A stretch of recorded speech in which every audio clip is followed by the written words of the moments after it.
नमस्कार। आज हम लोग जानेंगे एयर, वायु।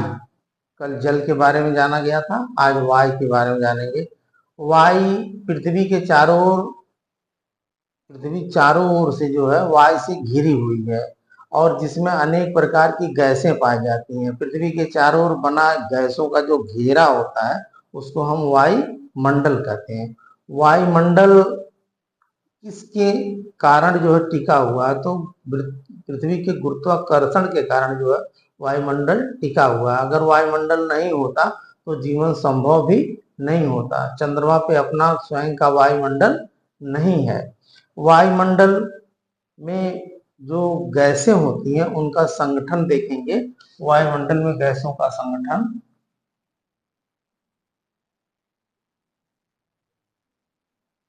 मंडल में गैसों का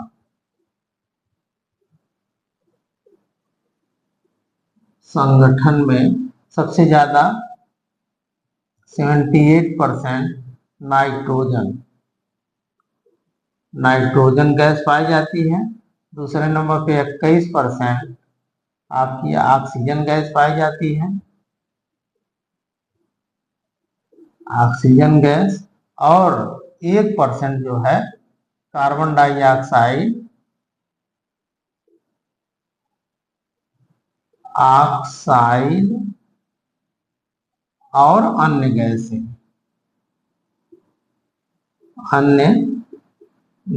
अन्य गैसों में आपकी आर्गन है, हीलियम है, नियान है और हाइड्रोजन है। ये गैसें पाई जाती हैं। कहीं कहीं क्वेश्चन कार्बन डाइऑक्साइड को पूछ देता कितने परसेंट, तो अगर पूछे 0.03% जो है ये कार्बन डाइऑक्साइड गैस पाई जाती है। अगर आर्गन का अलग से पूछ दिया तो आर्गन 0.93% आर्गन गैस पाई जाती है। ये आपके वायुमंडल में गैसों का संगठन हो गया। इस तरीके से वायुमंडल, जैसे देखेंगे आप कि ये आपका 3 मंडल होते हैं। एक होता है एटमॉस्फेयर वायुमंडल, लिथोस्फीयर स्थल मंडल, हाइड्रोस्फीयर जल मंडल। इन तीनों मंडलों को मिला करके जो एक बनता है जैव मंडल, बायोस्फीयर। तो इसको इस तरीके से समझ सकते हैं आप। ये देख लीजिए, यहां मान लीजिए ये आपका है वायुमंडल,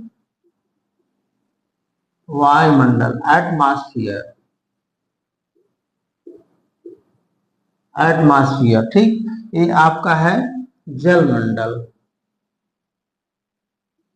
इसको कहेंगे हाइड्रोस्फीयर।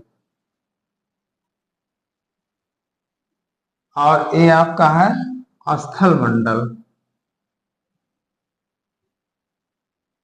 लिथोस्फीयर।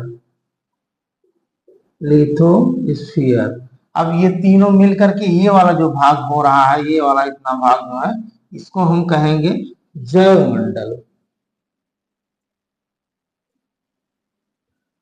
इसको कहेंगे जैव मंडल। बायोस्फीयर।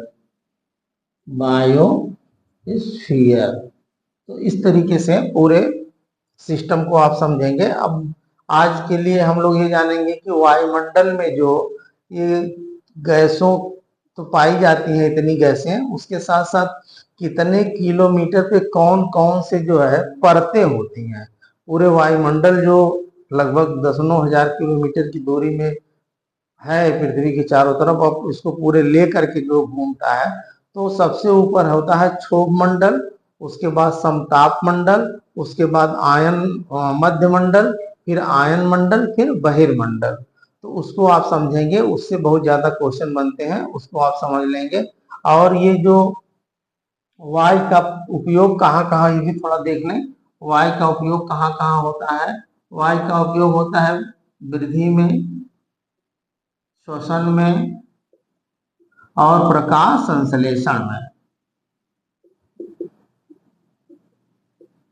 संश्लेषण में। इसका वायु का उपयोग। तो ये हम लोग जानेंगे वायुमंडल की परतें। सबसे ऊपर है क्षोभ मंडल, ट्रोपोस्फियर। ट्रोपोस्फियर को क्षोभ मंडल कहते हैं। ध्रुवों पर इसकी ऊंचाई 8 किलोमीटर होती है और भूमध्य रेखा पर 18 किलोमीटर होती है। अब यहाँ तो इसको तो आप समझ ही गए हैं, इसको मिटा करके जैसे देख लें, जैसे हमारी पृथ्वी जो है गोल है, तो ध्रुव ऊपर उत्तरी ध्रुव और नीचे दक्षिणी ध्रुव। जैसे ये मान लीजिए हमारी पृथ्वी है इस तरीके से, तो यहाँ ये उत्तरी ध्रुव, उत्तरी ध्रुव और यहाँ दक्षिणी ध्रुव, दक्षिणी ध्रुव। यहाँ 6 महीने का दिन और 6 महीने की रात होती, सूर्य का प्रकाश पहुंच ही नहीं पाता। तो ये जो ध्रुवों पे इसकी ऊंचाई 8 किलोमीटर है और भूमध्य रेखा यहाँ से 20 से रेखाएं होती हैं, इसको कहते हैं भूमध्य रेखा, इक्वेटर या विषुवत रेखा भी इसको कहते हैं। तो ये क्वेश्चन आता है कि क्षोभ ध्रुवों पर इसकी ऊंचाई कितनी होती है, क्षोभ मंडल की 8 किलोमीटर और भूमध्य रेखा पर इसकी ऊंचाई 18 किलोमीटर। मौसम संबंधी घटनाएं इसी में होती है। जो ट्रोपोस्फियर है, क्षोभ मंडल है, जैसे आंधी, तूफान, बादल, वर्षा, ये सारी घटनाएं किस में होती है, मौसम इसी क्षोभ मंडल में होती है, जो 1 से लेकर के मान लीजिए 0 से लेकर के 18 किलोमीटर भूमध्य रेखा पे होता है। गर्मी में ऊंचाई बढ़ जाती है लेकिन ठंडी में इसकी ऊंचाई कम हो जाती है। 165 मीटर पर 1 डिग्री सेंटीग्रेड तापमान कम होता है।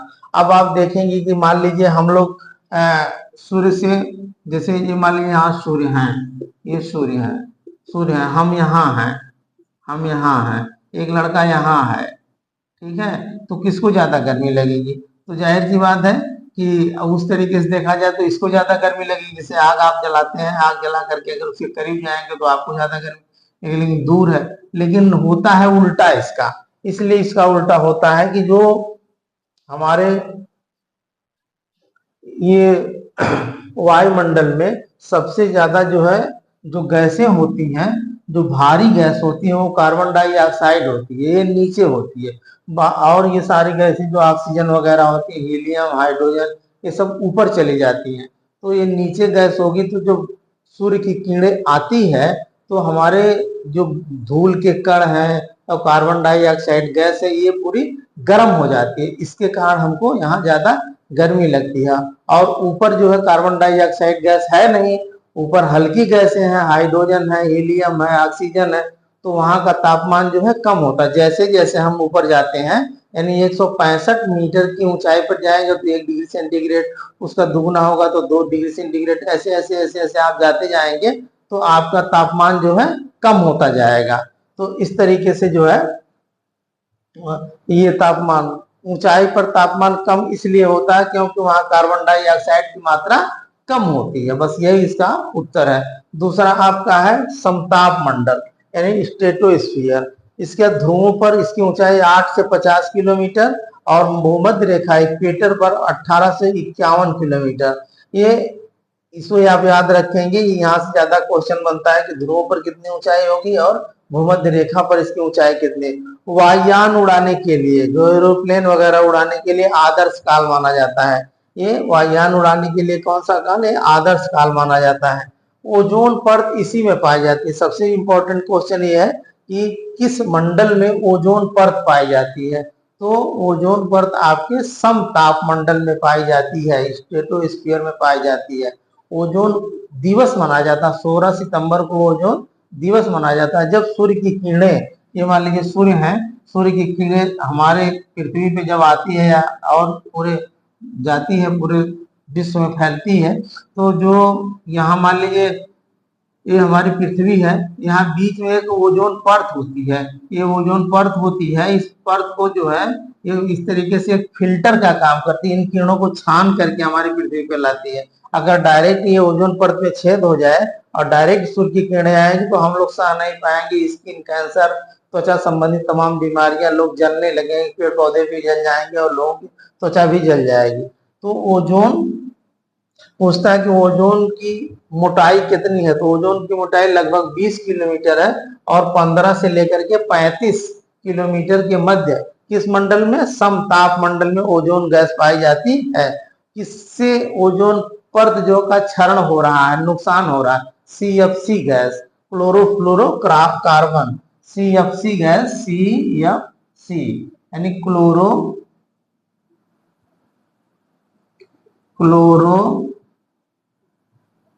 फ्लोरोकार्बन,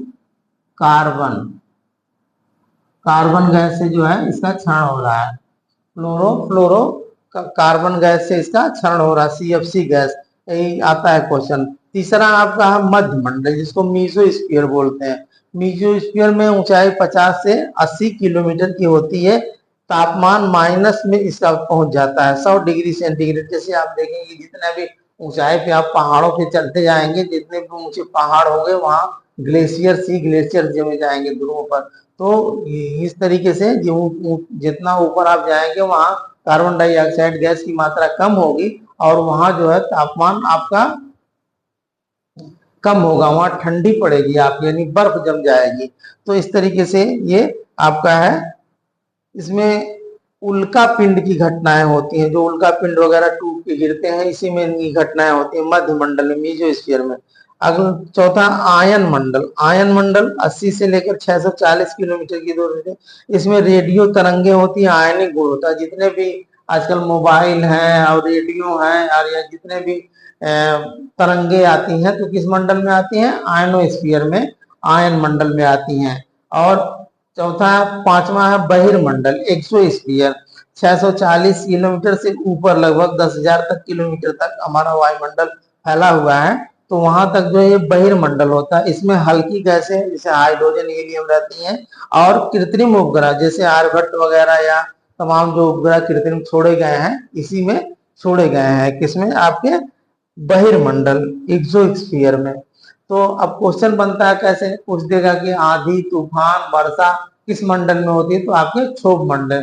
पूछ देगा कि वायुयान किस मंडल में उड़ाए जाते हैं, तो समताप मंडल, स्ट्रेटोस्फीयर में। पूछ देगा तरंगे किस मंडल में होती हैं, तो आयन मंडल में होती हैं। पूछ देगा कि हाइड्रोजन, हीलियम किस मंडल में पाई जाती हैं, तो आपके बहिर्मंडल, एक्सोस्फीयर में। इस तरीके से पूछ देगा कि कितने मीटर पर 1 डिग्री सेंटीग्रेड तापमान कम हो जाता है, तो 165 मीटर पर 1 डिग्री सेंटीग्रेड तापमान कम हो जाता है। पूछ देगा कि नाइट्रोजन गैस की कितनी प्रतिशत होती है, तो 78% होती है नाइट्रोजन गैस।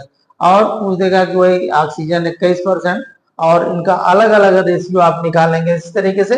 लेकिन जनरली होता क्या है कि यही इसी में आपका 100% तो हो ही जाएगा, लेकिन अलग अलग निकालेंगे तो ये वाला भी फार्मूला है, याद रखेंगे, ये भी आपके लिए जरूरी है। आज के लिए इतना है, धन्यवाद।